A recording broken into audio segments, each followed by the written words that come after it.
and welcome to this week's edition of Think Big. I'm your host, Akia Garnett. Thank you so much for tuning in to this week's show. I'm excited because we've got a full lineup for you this evening. First, I'm going to be talking to Cheryl Taylor, and she's a licensed social worker. She's practicing out of the Counseling Center of Maryland, and she's doing some amazing things to help people move to a level of functionality where they just feel that they're able to thrive at their very best. And later in the show, we're going to have 4 young entrepreneurs on who are going to share their journeys with you and talk to you about the things that they are doing in the marketplace at such young ages. I know you're going to enjoy these conversations. Thank you so much again for tuning in. Hey, Cheryl, how are you? Hey, Akia. So nice to be here. Thank you. How was your journey over here? It was fine. It was great. The weather's gorgeous outside, Right. and the windows were down, and my son was in the back seat, and we got here well. Awesome. So, Yes, thank you. all right. So, Merriam-Webster defines inner self as the emotional and spiritual part of someone. Okay. I know it's so much more than that. Yeah. You practice at the Counseling Center of Maryland. Yes. How are you able to help people understand what that concept inner self means? Well, I think the concept of inner self it's a big thing. It's huge. And I think it means different things to different people. So if you asked one person about their inner self, they might answer intellect, education, spirituality, their connection with nature, their connection with their inner child. I mean, there's different ways of defining one's inner self. And I think it's different for individuals. For me, my inner self, it's really about a spirituality and having my mind be connected to my spirit and kind of being in the flow. Right. And when you talk about that inner child, Yes. what do you mean by that? Well, I know that, so what I mean is that every person, whether they know it or not, we all have inner children inside of us. And we all have an adult self inside of us if we're adults. Right. And sometimes things go astray or people find themselves in trouble if, for example, their inner child is running things, Right. is in charge Right. when the adult needs to be in charge. Correct. I have a friend who rides a motorcycle, and he just started working on inner self work.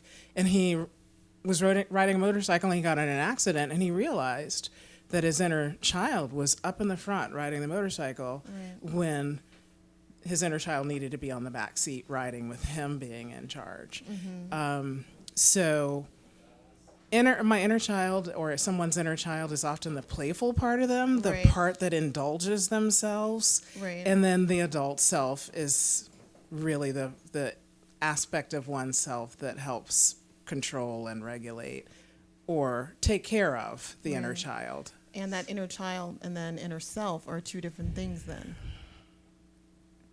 I think the inner child can be a part of the inner self. Yeah, I think it's maybe a part of.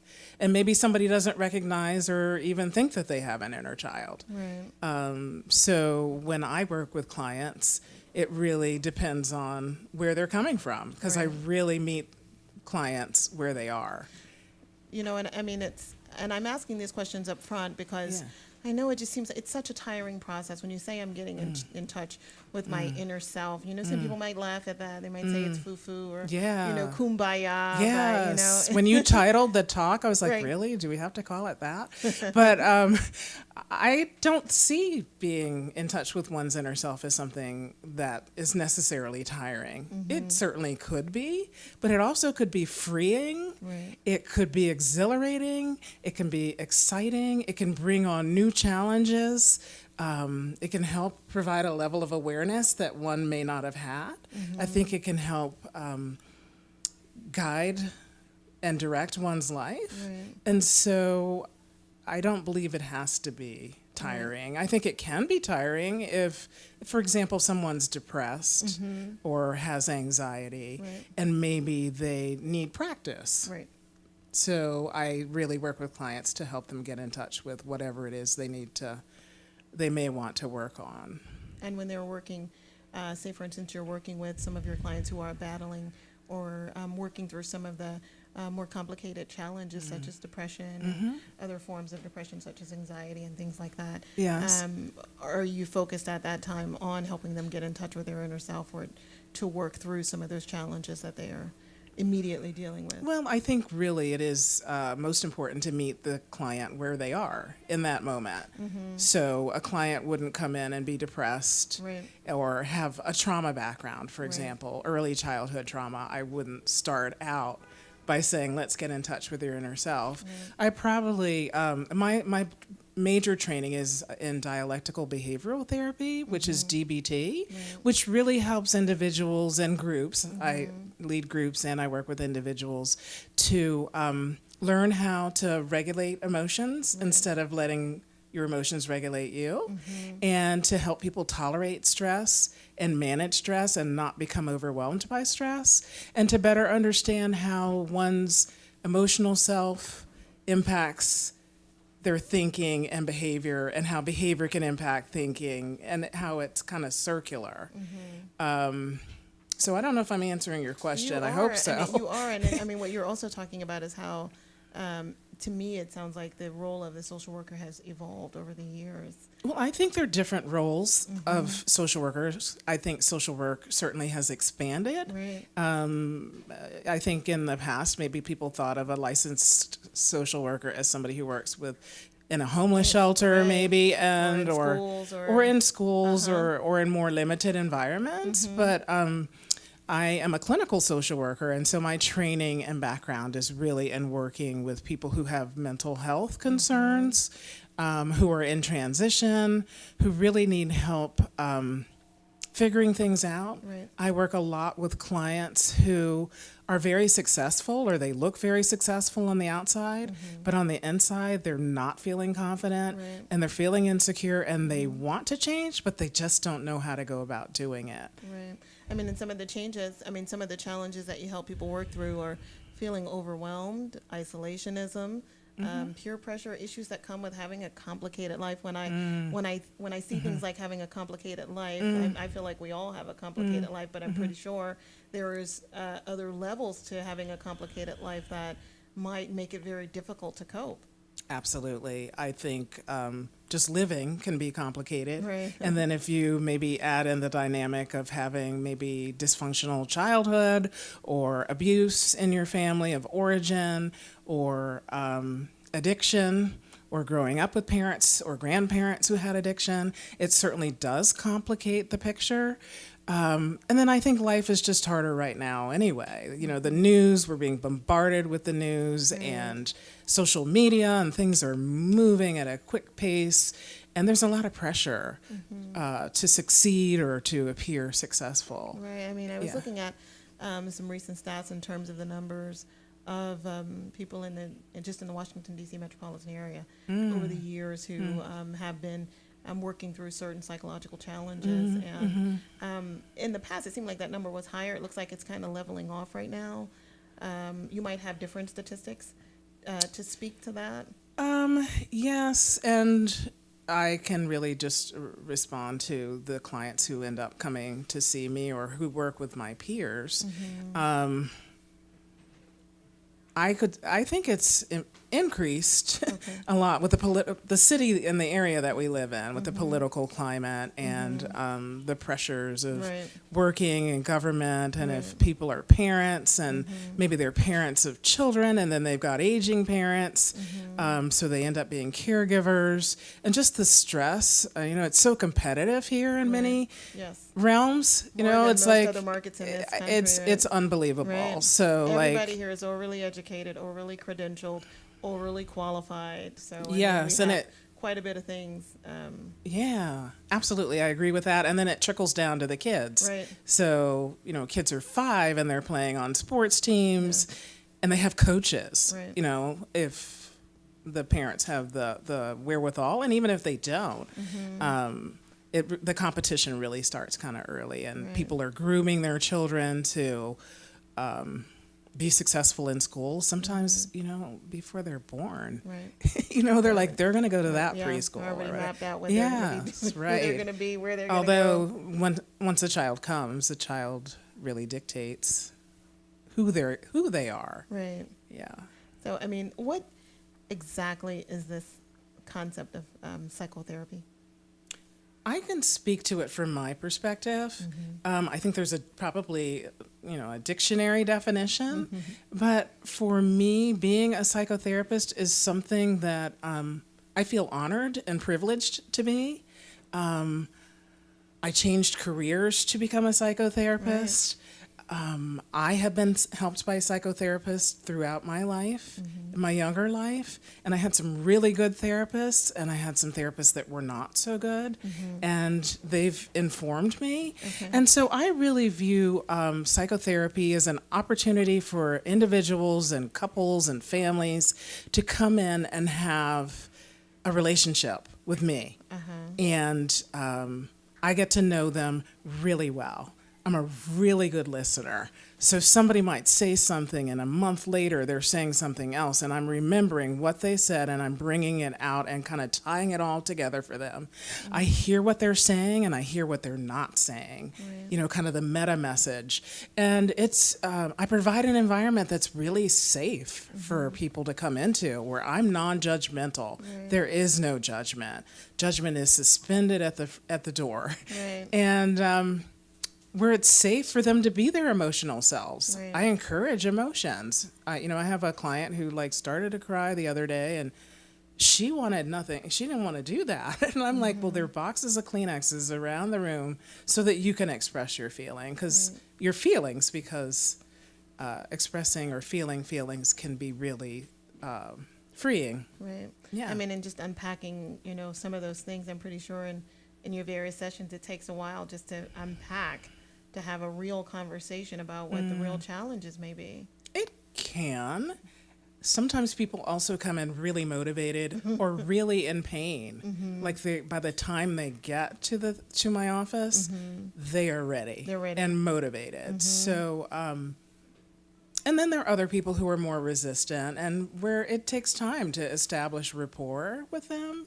And where they feel comfortable, but I'm really good at kind of making that happen relatively quickly. And why did you choose that particular line of work? I mean, we're going to talk a little bit about sure. how we met. I don't actually feel like I chose the line of work. I feel like it chose me. And so I feel like I was always the person in the neighborhood who people came to and shared their stories with, but I really wanted to become trained to do it, because talking to a therapist is not like calling your godmother or a sibling or a parent, who can often have your best interest at heart, but maybe they aren't neutral. Maybe they've got a slant of how you think you should be doing something, where I'm really neutral in that way. So, and that must make and help people feel very relaxed and like they can really confide in you. How long does it, or how long do your cases tend to last? Are they more immediate and in and out? Or? Yeah, that's a really great question. Sometimes people come in and all they need is a tune-up. Okay. Like they need coaching. Right. They need to know that they're heading in the right direction. Somebody else might come in, and again, I'm really solution focused. So I'm about setting goals and having a destination or an intention for where one wants to go. And then sometimes on more complicated cases where maybe somebody has a history of abuse, or they're coming out of an abusive relationship, it might take a little longer. So to answer your question, I might see somebody 3 times. And I might see someone for 3 years. Okay. I would say the longest client I have seen, I've been working with for 8 years. And you mentioned earlier that you've had some good psychotherapists, and you've had some that might not have been so effective or worked very well with you. Sure. How did you know that you were not in a really positive experience? Did you know that as you were going through it, or in a couple of instances I knew it after the fact? After the fact. Yes. But all of those experiences have informed the way that I work with other people. And then there are others where I hit it off. Right. And they totally knew. It's like they knew me. Yeah. And I asked that question to ask, is it safe to say that after you have worked with a clinical social worker, is it safe to say that after each session you should feel better? I think that a lot of times people walk out with direction and feeling more grounded. Like maybe they're scattered when they come in or they're disorganized. And I think that often when they leave, they feel more organized. But then sometimes people leave and it's a process. It's a healing process that does not happen overnight. But before a client leaves, I really incorporate mindfulness into my work with clients. And so we might do a meditation, we might do an activity that's grounding, so that they are walking out whole. And is that a unique sort of contribution that you add to your? Well, I think many clinicians are adding meditation to their practices, specifically with dialectical behavioral therapy, which is my specialty, along with, there's one other specialty I have, other than just meeting the client where they are. There is a component of mindfulness and being aware and kind of like you can't make changes in your life if you aren't aware of what you're doing and how it's impacting other people and how it's impacting yourself. Now, you and I, we met a couple decades ago. We both worked for the Smithsonian Institution, specifically for the Smithsonian Associates. Right. And when I met you, you were a program manager for the, and I might be giving the wrong title for that, so you can please clarify if I'm wrong, but you were really doing a lot of work around African studies, cultural programming, bringing on to the National Mall some amazing African Americans and people from other backgrounds who have done great things. And these are headliners, people that everybody would know, people with names like Bishop Desmond Tutu, for one. Yes. How, and I'm saying this because at that time you were also tapping into this concept of mindfulness, right? Sure. Way back then. Yes. How did that evolve in that role, and what role did you play there? Well, I feel like I was on two different tracks there. I was the head of African American Studies for the Smithsonian Associates, and this was long before there was an African American History and Culture Museum, which I think is fabulous that it exists now. It's an amazing space. And so I was charged with increasing the diversity of our membership within the Smithsonian Institution and attracting more African American educated, socially aware, interested in learning and growing African Americans to the Smithsonian. And so I planned programs that appealed to those audiences. And I know that people came in for these specific programs and then segued into other programs that we offered as well. So I was talking to a dear friend today, and he said that the first program he came to through African American Studies was a program that I did for African American singles. Oh, yeah. Yeah, and I came across that article recently. It was covered on the front page of the Washington Post, which I think is pretty significant back in 1995. I think it was quite some time ago, though. But I really wanted to provide an opportunity or a location and a venue where people of color could come together and meet and talk about issues related to relationships and the dynamics between African American men and women. Yeah, how did that role support who you are today? Well, I was already married when I planned the program, so it wasn't. People were like, "Well, did you plan it for yourself?" So I didn't plan it for myself. I don't know if I understand the Smithsonian as a whole and that role that you played, especially with the mindfulness part. Yeah, well, I have always been interested in mindfulness and meditation, and one of the great things about the positions that I was in was that if I could think it and it generated revenue, then I could plan it. Right. And so I was really interested in the work of John Kabat-Zinn, who is now emeritus at the University of Massachusetts, who did research on stress and its impact. How mindfulness impacts stress and helps people who have high blood pressure and other diseases. He'd bring people in and have them do 8-week studies, and their vital signs would change by learning how to meditate. I also worked with, I'm trying to blank, many others. But more along the lines with some of the other guests that you brought in while you were doing some of that work, who were some of the other guests that you might remember having coordinated with and getting them onto the stage, various locations at the Smithsonian?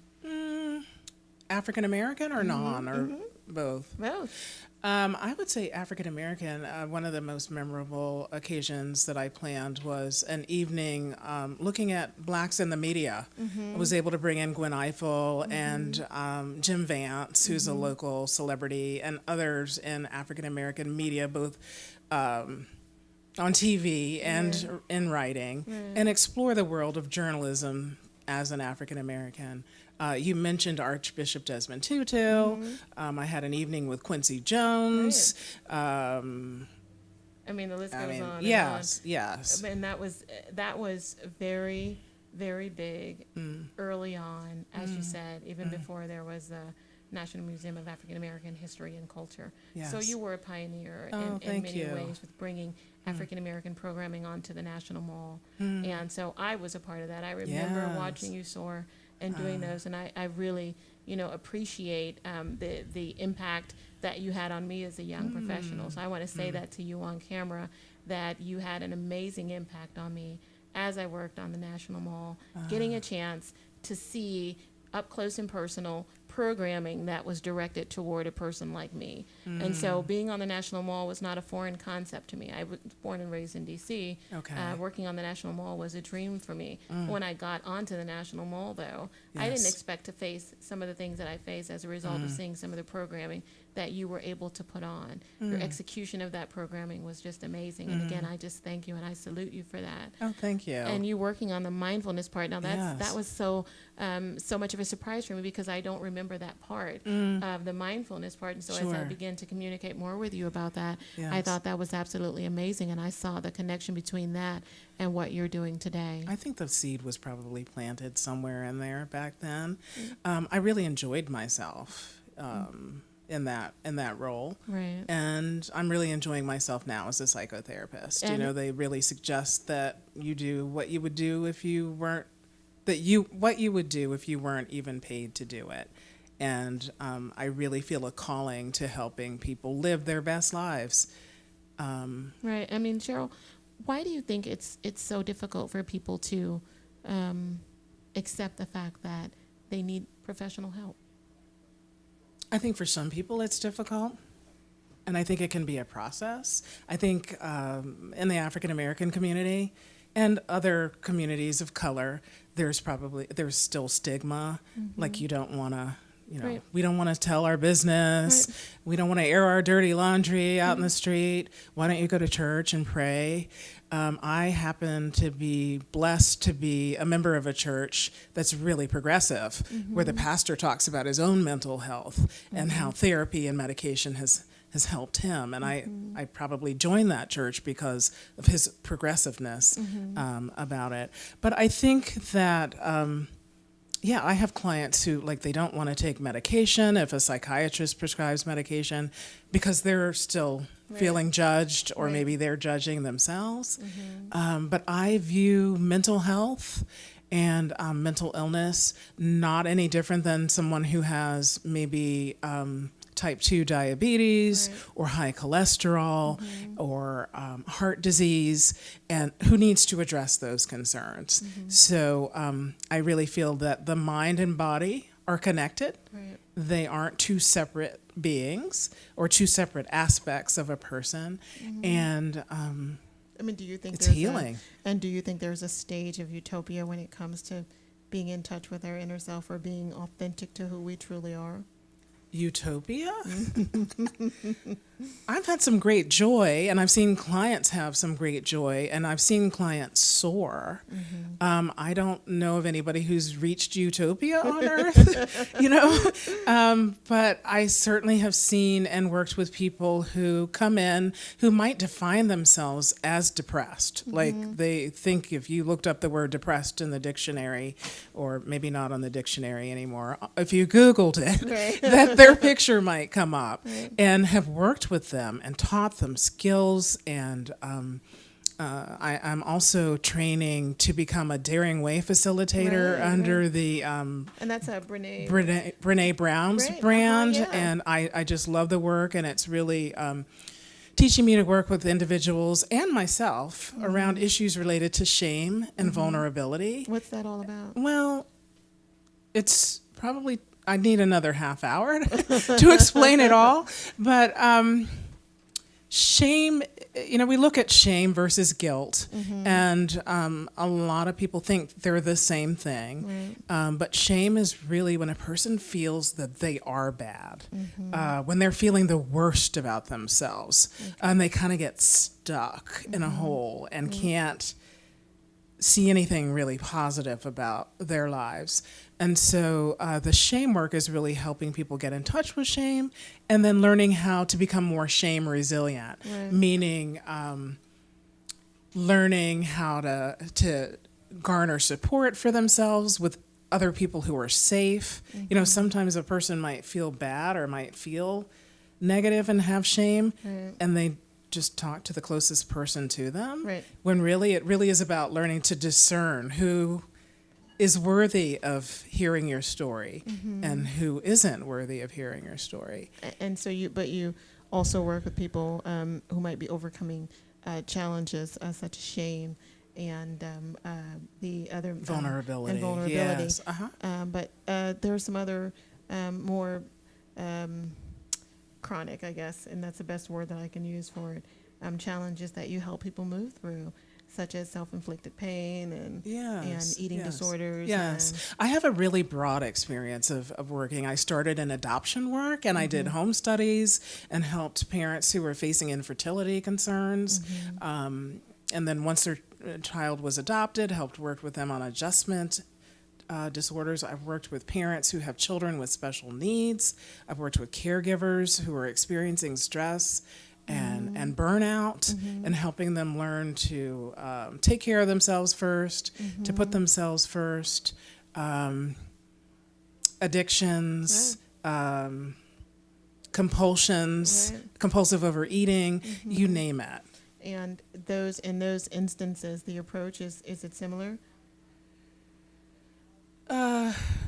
No, I've got a whole bag of tricks, and I've got a real dense toolbox Right. that I use, and so it isn't one size fits all. That's great I to know. really am addressing whatever the client needs in the way that they need it. Right. How do people find you?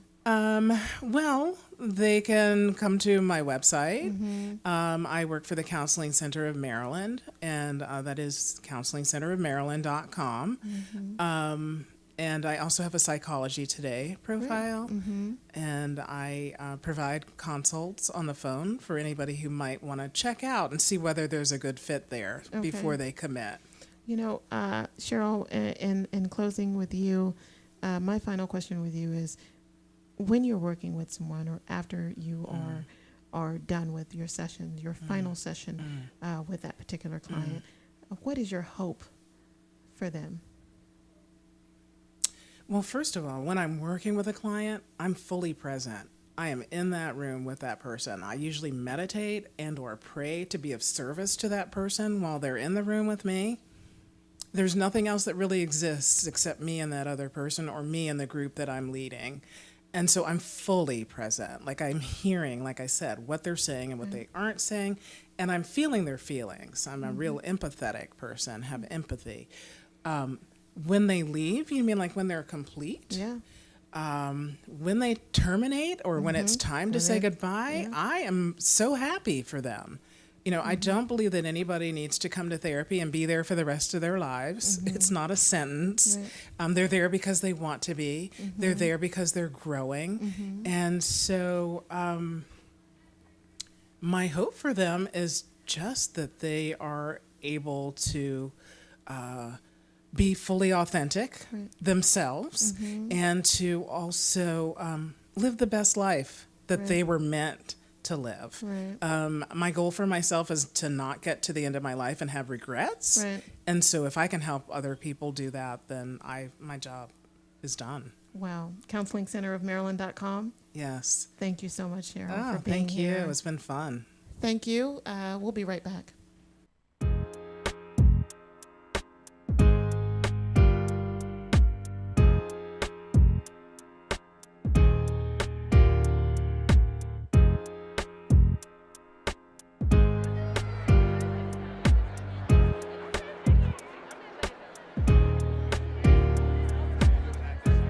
The Black Student Fund has been around for more than 50 years, and it served as an important resource for many, many families in the area who may not have always felt welcomed to independent schools. For school heads and administrators like me, it's a bit of a party and celebration coming to this, not only seeing other school personnel, but to meet so many families, some of whom have traveled from a distance, and I think they know that this is the one fair where they're going to see all the schools in the area. Independent schools are such a wonderful resource for all the families, but particularly for families of color who may not have necessarily access that we need them to have. So this is a place where you can literally see every kind of education possible in the independent school world. So we have to give everyone an equal playing field. Black Student Fund allows us to do that. We provide more insight into the admissions process, which has become more complicated than 50 years ago, so that families understand what they're going to have to do to actually apply to schools, complete the testing that's required for admission to the schools, and to position themselves through the financial aid process. What I'm trying to get out of it is just basically making sure that I can give him better than what I had when I was growing up, and giving him a better start and the best education that I can give them all. Luke is a special kid. He's pretty advanced, so we were looking for something that's affordable that we could get him in. Today is a day when people learn that there is hundreds of millions of dollars in financial aid and given out by these schools. Today is a day of people making connections about their dream for their kids. I would say that the Washington, D.C. area may have some of the most diverse independent schools in the country, and I think there's a direct link with the Black Student Fund. I think it's been transformative for many individuals, but also for the schools.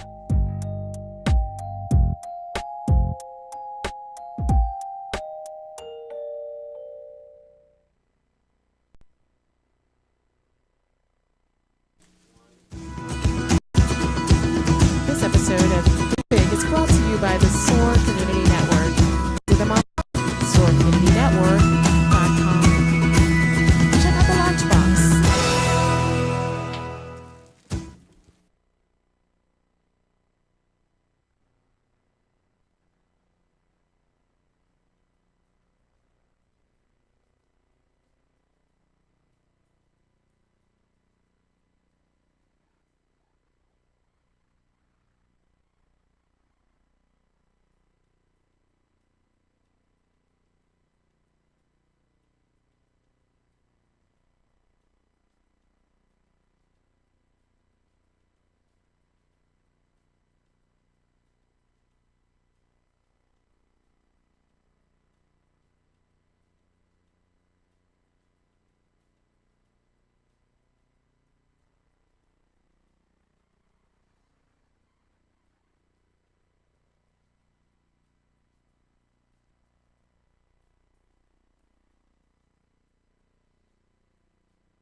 Welcome back to Think Big. I'm your host, Akia Garnett. Thank you so much for tuning in, for sticking with us. I am so excited because I'm joined by 4 young entrepreneur women, and they are doing some great things at such early ages. We're joined by Caitlin. Do you want to introduce yourself? I'm Caitlin Williams, and I'm 13. Jelani. I'm Jelani Jones, and I am 9 years old. Kendall. I'm Kendall Wolfhawk, and I am 10 years old. I'm Destiny. My name is Destiny Goodman, and I'm 11 years old. Great. Caitlin, let's start with you. Tell us about your product. So, I'm the owner of Sea Life Adventures, a kind of board game company. And so right now I'm working on Turtle Trek, and it's all about adventure games for kids that want to learn and have fun at the same time. Great. And your product? My name is Jelani Jones, and I'm the owner of Lonnie Boo Bath. And my product, I sell moisturizing, handcraft, and natural-based soaps and bath bombs. That sounds great. Thank you. Kendall? Hi, my name is Kendall Wolfhawk, and I am the owner of Kendall's Candles. I make a variety of different, unique scented candles. And Destiny? My name is Destiny Goodman. I am the owner and the CEO of D's Teas, and I make t-shirts, bags, mugs, water bottles, basically anything that you would like customized. Kendall, how did you come up with the idea for your candles? I received the candle from a family friend, and ever since I had that candle, it's always inspired me to make my own business. And your bath crystals, Jelani? Yeah. When I was younger, I would always love to look in my parents' kitchen for ingredients to make product, and also I'd always go to the local farmers market every Saturday, and that's where I met my mentor, Miss Christie. She would always be so kind to me, and one day she invited me to a workshop at her store to make bath bombs, and I enjoyed it so much that me and my mom talked about it in the car, and I started a business out of it. Wow. And Caitlin, tell us about how you got started. So I've always loved the ocean. I've always loved the water, just anything to do with it. And so in about 5th grade, I had a project, and everybody was doing, your standard poster boards and stuff like that. So I wanted to be different. So I created this game. And then I went to camp with Coach Deshawn, and she opened all these opportunities, and it made me really believe that I could make this a business. Wow. And Destiny, tell us about how you got started. So it all started where I wanted to put my name on my own dance bag so I could tell the difference between mine and the others. I decided to make my own iron-on template without the heat press and stuff that I have now. And then I showed Jelani, and she encouraged me to start selling things like that. How long have you guys been working toward being able to sit right here today and articulate about what you are doing in business? Maybe since we were in 1st or 2nd grade. Really? And you're in which grade now? 6th. Mm-hmm. And how about you all? Ever since I've started my business, I've been always working towards this point. How do you choose the scents? Well, it's all about what people want, so they can give me their scents, and I can make their candle based on how they want it. So you customize scents based on what people want? Yes. Well, all right. Yeah, and Jelani, what about you and how long you have been working through this whole concept? Well, I've been working through since pretty much October when I started this business, and it's just been so fun, and I plan to work harder and reach more heights. And Caitlin? I've been working on this for a long time, and I'm just really excited to keep going, create more stuff. That's awesome. Can you tell us about the game and the rules and how it works? So, you start as a young sea turtle hatching from your nest, and it's you go through a journey trying to get to the water and trying to make it safe, because only 1 out of every 400 sea turtles make it to adulthood. And so it kind of portrays all those dangers and struggles that these animals have to go through. And so you roll the dice and try and get to the water before anybody else. Wow. And how long does it take to actually get through a game? Depending on how many players, I'd say about 30 minutes or so. Okay. And this is coming from a passionate side where you said earlier that you just love sea animals? Sea animals, the water, everything like that. My goal in life is to become a marine biologist. Wow. And who introduced you to the water in that way? My family, we've always loved going to the beach, and so actually my mom kind of pushed me to be involved and do summer camps and stuff, and she pushed me to kind of create a game, and they've always kind of had me think outside the box and do something different. Do you feel that other students are doing the same thing that you all are doing? Do you feel as if you all are surrounded by youth that are just like you, or if you are kind of moving faster than most? I feel like I'm kind of moving faster than most because a lot of my friends in school and outside of school, they really don't have a business. So it's like I'm kind of their inspiration. That's what most of them tell me because they want to try and reach their goal of starting a business. And you all have a business coach, so you all are learning about some of the real challenges that business owners face, right? Yes. What are some of the things that you have taken away from coaching? Miss Coach Deshawn had an inventory sheet for us, so we tracked down all of our inventory. So that really helped out with us a lot, and Mr. Great. Deshawn's always been very helpful. Right, so you're learning about inventory and how to price your products. How did you all determine how you were going to price things? I determined how to price it by I took how much time it took me to make it and how much the product actually cost, and I could combine those together to see how much I would price it. Destiny, who helped you understand when you had a good product and when it was ready to go? My business partner, who is also my mom, she helped me by correcting my mistakes and telling me whether or not it was good enough to sell. Do you think business is something that you're cut out for long term? Yes. What about? Because I would like to be my own boss. Wonderful. And what about you, Jelani?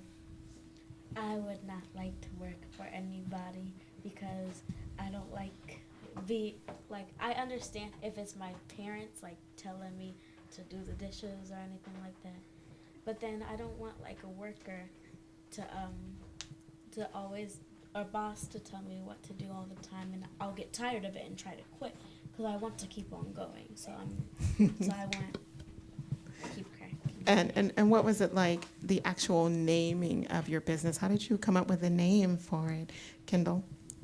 I wanted to be unique and be different, so instead Because you spelled it differently with a Y versus an I. Because my name is spelled with a Y, and I wanted my business name to be eye-catching, so instead of spelling it how my name is spelled, I decided to spell it with an I because it's fire, because that's what Kindle stands for. So I wanted to make it with an I. Great. And what about you, Caitlin? How did you come up with a name for your business? It was a pretty vigorous process, but thanks to my CEO sisters, we kind of bounced ideas off of each other, and they helped me come up with the name that I really, really like. Now, we've had your coach on, Deshawn Robinson Chu, on before, and she's going to join us in just a second. But for this concept of CEO, and a couple of you have mentioned that, what does that mean? It's basically like a CEO, but it's just all girls because you usually don't see girls being CEOs. You usually see men. So Coach Deshawn told us that she made CEO for girls to get their products out there. That's just great. Are you all excited that you're going through coaching at such young ages and learning what some people have to wait forever to learn? Yes.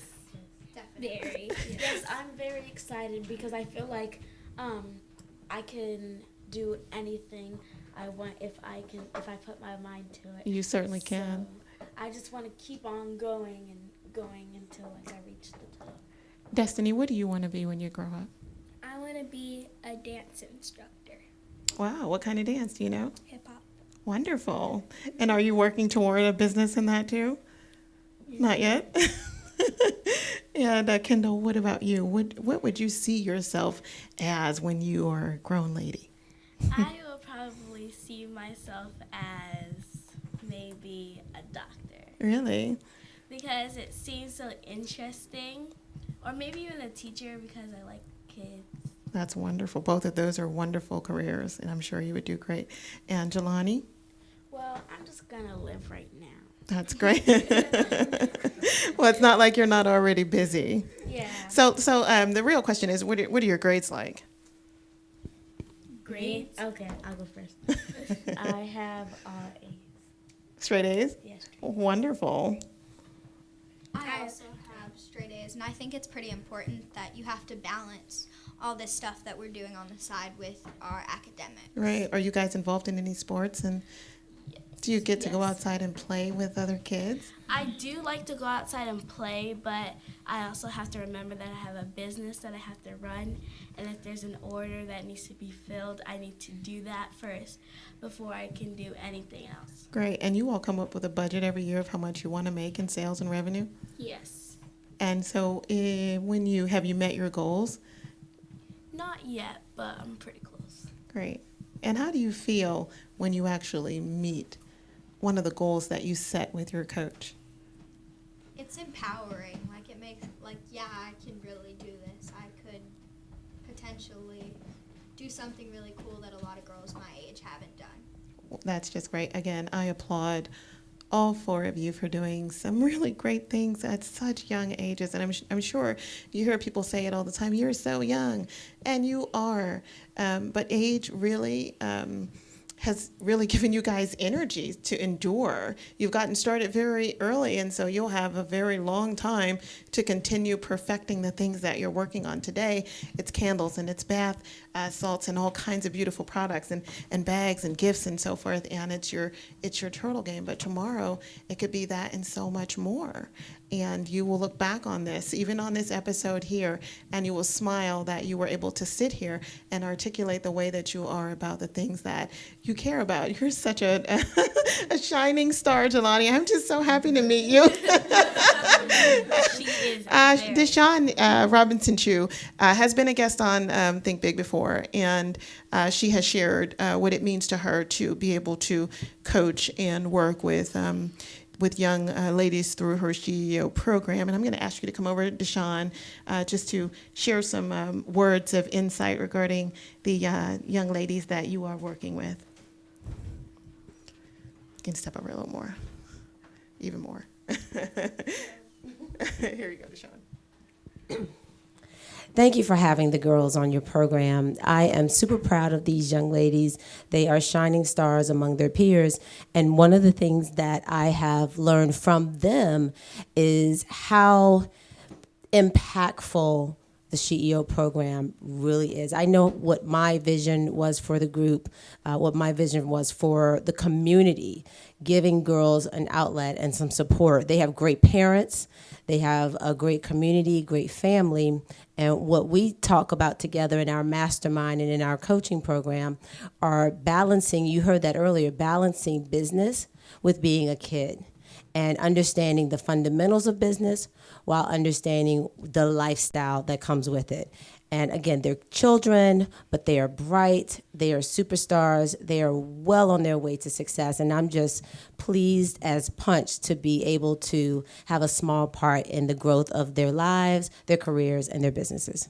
Well, so Deshawn, you have a camp starting up soon, right? So what is the actual date and logistics? How can people find out about it and sign their girls up if they're interested?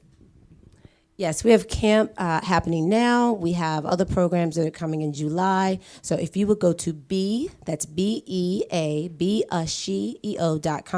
there is a schedule, there are program descriptions, and there's a place where you can get interest, get email and newsletters that will give you interesting information about what's coming up. Thank you so much, Sean, for being here. And thank you, young ladies, again, for being on the show. Is there anything that you would like to say as we close out?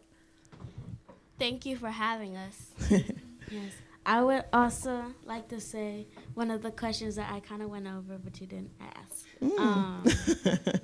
I would like to say, what should parents do to get their children involved in business? Right. I think they should encourage them all the way, and I think they should not put a limit to their dreams. I also think, like when we were going over it, Caitlin said they should enjoy what they're doing. Well, that is very wise, Jelani. And I also think the parents should show them how to use their creativity to benefit others. That is very wise, and thank you so much. And I just thank all of the wonderful parents who have just invested in your children the way that you have. Deshawn is coaching them, but you all are also coaching them at home. You're their coach, their teacher, their lawyer, their doctor. You're all of those great things. And you have done such an amazing job with these young ladies, so you all deserve a round of applause and a bow. Thank you so much again for shining your light, for being on the show. And I look forward to having you guys back on again in the future to talk about your next venture in business. I thank you for tuning in this week. I thank Cheryl Taylor for being here as well, as we talked about her practice at the Counseling Center of Maryland, and that is the counselingcenterofmaryland.com, where you can reach out to her and find out about the services that she offers. Again, thank you so much for tuning in. We'll see you again next time. This episode of Think Big has been brought to you by the SOAR Community Network. Visit them online, soarcommunitynetwork.com. Find out about the Launchbox.